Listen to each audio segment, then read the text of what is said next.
So today I've got 5 best-selling designer fragrances that got dethroned by some of their flankers. And it's crazy to think that at one point these 5 scents were the hottest thing on the market for men, you know, the hottest colognes. They were legitimately everywhere, and now they're kind of nowhere. It's crazy how much all these trends change over the years. Things go in and out, back and forth, and it can be kind of hard to keep up with. If you get out of fragrance collecting for a year or two and come back, you're going to be like, okay, what is going on here? Everything is completely different. So it can really be hard to stay up to date with this stuff. And when you look over the course of like 10 plus years, then it's even more crazy. So this kind of tags along to the video I did yesterday, which is where I was talking about 5 alternatives to best-selling designer fragrances. That one was a little bit different in that I recommended some that weren't flankers. This video here is going to be all about flankers, right? These flankers came to life and completely shut down the OG fragrance that started it all. And again, at one point was on top of the world. Let's start off with an obvious one. I think one that we would all think of when coming up with a video like this, Acqua Di Gio. I mean, this thing was like magic back in the day. I personally don't know that because, well, I believe this came out when I was born. So I'm just going off of pure stories here. Everyone else talks about it. Oh, back in high school, this was the in thing. And yeah, I can see why. And it makes sense because now this is basically nothing, but its flankers are something. Personally, I wouldn't recommend going with the original anymore when the flankers are far superior. You can go with Profondo. You can go with Profumo. All of these are better options. Even Absolute is better than the original. And well, Absolute isn't necessarily anything special, but that just goes to show you how fragrances can change over the years in terms of reformulation and that sort of thing. But it also goes to show just how the trends change, right? What's in and what is out. And just the original Acqua Di Gio smell is just not special anymore. Up next, we have Chanel Allure Homme. So this one here, at one point, again in 1999, so at the year I was born, this came out, and of course over the years has been very popular, very successful. And you're probably thinking, what, a Chanel fragrance being dethroned? You know, it's dead, and yeah, no one talks about the original Allure Homme anymore, which is kind of unfortunate. Now, this is the one fragrance in this list where I still really enjoy the original.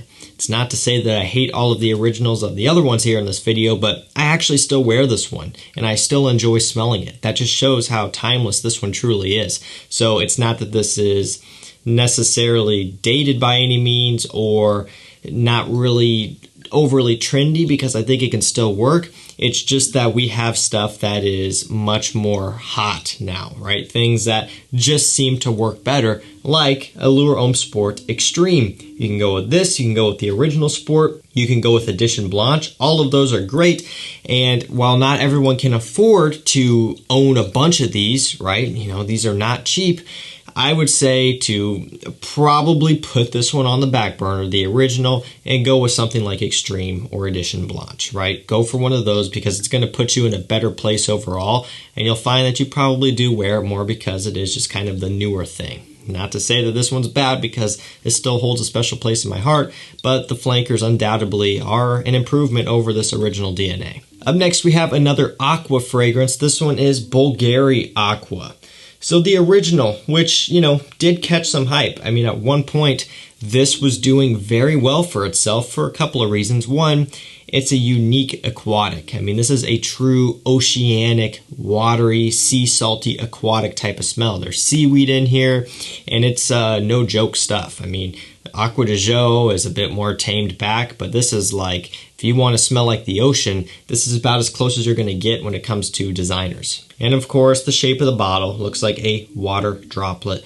While it is annoying when you have, you know, stuff stacked up on shelves because it takes up a whole bunch of spaces and just kind of lays flat, for people who aren't having massive collections and they just have something sitting on their bathroom counter, which is kind of cringeworthy. You know, you're not supposed to do that, but most people do.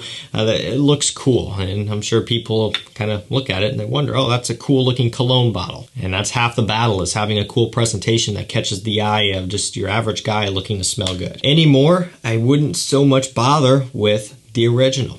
Not that it's bad, not that it sucks. I just think the flankers are better, kind of like Aqua Atlantique, which is stronger, more mass-pleasing, all of that stuff, or Aqua Amara, which you can still purchase in like the 50 ml bottle size, nice orange, aquatic, seaweed, semi-salty scent with florals, neroli. That one's really great as well. Even Aquamarine I find to be a nice improvement over the original. I just think the flankers have really improved upon this original DNA, and I think I would recommend going with those instead. Next up, a fragrance from Dolce & Gabbana, Light Blue.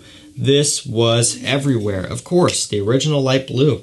An eau de toilette scent for men, another aquatic, light, airy scent. It's kind of the trend here. I mean, these just work really well, especially for the masses. This type of thing was everywhere. However, now we have a lot of other flankers, but only a couple of them that have really made a huge improvement.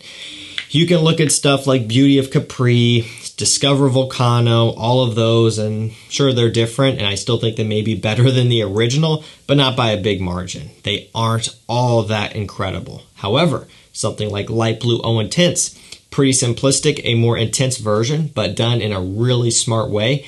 That one I think is 10 times better than the original. And the newest release, Light Blue Forever, another one that is just incredible and so much better than the original, and to be fair, a lot of the other flankers that fall in this line. When it comes down to it anymore, I wouldn't bother with the eau de toilette. If you want to get it for nostalgic reasons, kind of the same with all of these other ones, or if you just really like it over the rest, go for it. But I would say the majority of you just getting into it are going to end up liking the flankers better. You know, you're not going to be kicking yourself if you buy the Intense and Forever, or maybe one of the kind of limited edition ones, and then you're thinking, oh, should I get the original?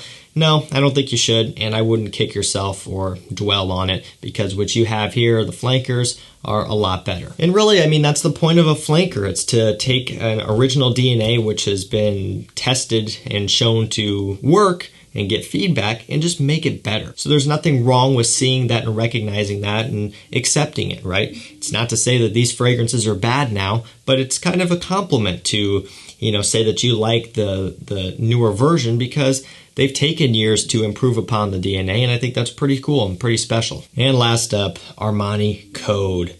Another one that was just all over the place. I still can see the commercials in my head. Just when I think of Armani Code and I see the bottle, just the advertisements everywhere. Another one that had marketing behind it heavily in terms of its success.